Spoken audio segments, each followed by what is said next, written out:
อยย่อมพอผู้ใหญ่บ้าน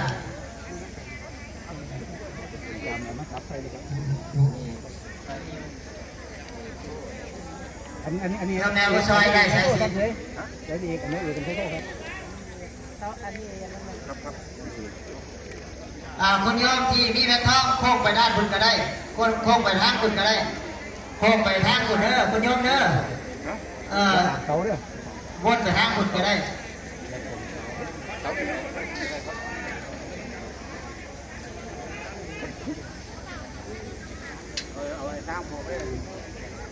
ได้ใช้ชิ้นครับได้ใช้สิผูกเลย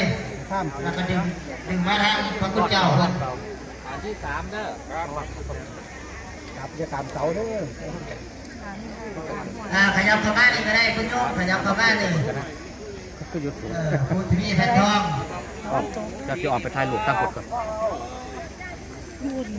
เอามองชี้หางหนักดิบอเอามองง่าไม่หอยถุงเงินถุงทองนี่เนาะเอาอันนี้ละเอาใจโย่ไทยโย่ไทยโย่ไทยโย่วาศิลาเรือครับตามยังครับได้ใช้สินดึงมาได้ใช้พ่อใหญ่น้องปู่ใหญ่ครับเสาเอกวาศิลาเรือครับผมเสาเอกเสาโทสาธุคุณนกกันได้คุณน้องเด้อนะครับสาธุคุณนกกันนะครับตายเต็มเลย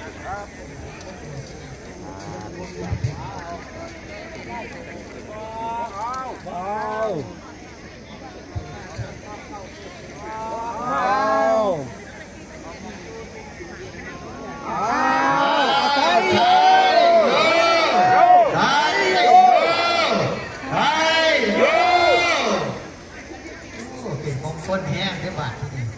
คุณโยมไปเตรียมเด้อคนที่สวดใช้มงคลคาถา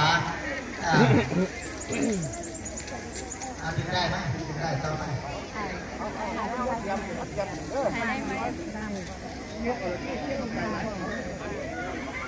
ยกออกไปเลยนะ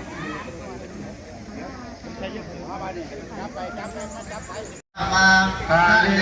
อาปาราหิตาปันลังเกสีเสวะตะเวโตคาเลอาวิเศษกิสาวะโลจานังอันดาภัตโตตาเตสุนาคาตาสุมังคลาสุวัฏตาสุติสุขันโตสุโหโตจักสุเยตากายกรรมังวาจากรรมังปะทากินังปะทากินังมโนกรรมังปะนิเตเตปะทากินาปะทากินานิกาตวันนรพันตาเทปะทากินอายุวัจตัวจันวัจตัวสิริวัจตัวยสวัสพลวะจักโววันนวะจักโวสุขวะจักโวโหตุสัพพะทานตัวกัลโลกะพยาเวราโสกาสันตุจุปัฏฐวะอเน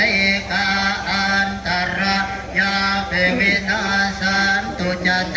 จะสะชัยเสยติตานังลาภะโสเทวะกายังสุขังวะละสิริอายุจาวันโนจะโภคะโภวเทยจะยศวันสัตวันสาจะอายุจะชีวสิทธิภวันตุเต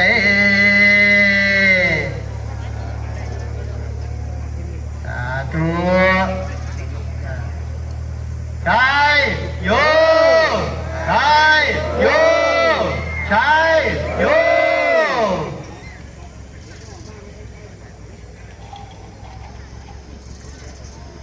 ช่วงนี้ก็ถือว่าเสาเอกก็คงจะตั้งจังงานไว้ที่บริเวณวัดป่าบ้านมืดเพื่อที่จะ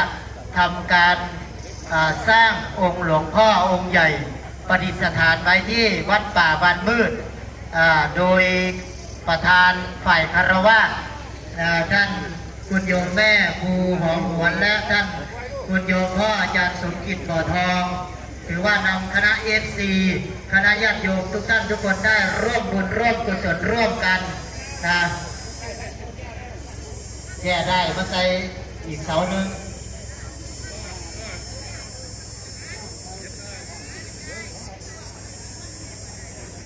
นี่ว่าหลวงปู่ครับจับหลวงปู่แล้วคุณโยมท่านไหนที่มีแผ่นทองยกเหนือหัวไว้เด้อคุณโยมเด้อยกเหนือหัวไว้ไม่อีกตัวหนึ่งเนี่ยไม่อีกตัวหนึ่งเลยครับเลขาถ้าส่วนจะยัดตัวไม่อีกตัวหนึ่งที่ใส่นอก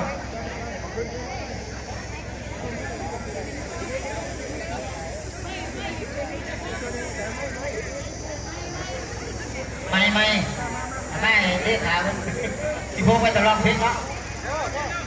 ยกเหนือหัวเด้อคุณโยมเด้อท่านไหนที่มีแผ่นทองก็ดีโฉนดที่ดินก็ดี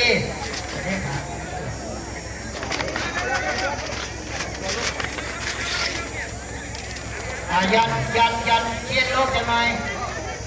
อย่าเด้อหัวโยมตะลักแขวเคียนจังหวะออกอยู่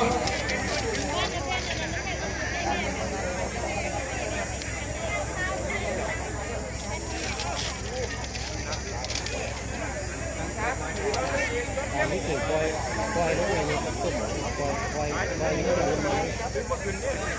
ดี๋ยวรอแถวเทียนยังมาปล่อยอยู่มันอาบไว้อ้าวขึ้น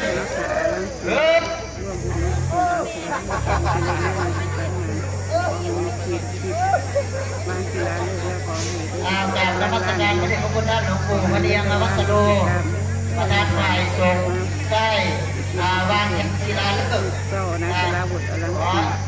อันนี้คุณเจ้าบอกวางเลยครับวางเงี้ยลงไปเลยเจริญพรคุณโยมอาจารย์สมกิจก่อนครับประธานฝ่ายคารวะแล้วก็คุณโยมแม่ครูหอมหวนประธานฝ่ายคารวะทั้งเหรียญทั้งโปรยเหรียญคณะญาติโยมทุกท่านทุกคนก็ท่านไหนที่วางแล้วก็เดินออกไปเด้อเจริญพรทุกท่านทุกคนได้ร่วมกันวางทั้งแผ่นศิลาฤกษ์โฉนดที่ดินพร้อมกันยาโตโมติยาโมเลสาตยานะเอวาจโนเอวังตาวังชโยโหหิชยาสุชยามัททะเลอภราสิวันตังเอติเตปะทะเวโภทะเลอมิเตเยสาปะบุญอาตามาโตผู้ใดน้อสิไปว่าได้ฝากเลยเนาะทาโสเดตาสุขันโหสุโมโหโตจะตุเยตังรังเรโสวะตากินังกายกรรมังมาจากรรมังปะทากินังมโนกรรมังปะนิทิเตปะทากินังปะทากินานิปัสสวะนะปัสสะทิปะทากิเนเตยะโตโกติยะโมเลทานาเทวะจันโนเอวังตะวังเอาฝากเองก็ได้เอ๊ะเอาฝากไปลงนะฝากไปลงพูดดีฝากกันก็ได้ฝากไอ้บ้านก็ได้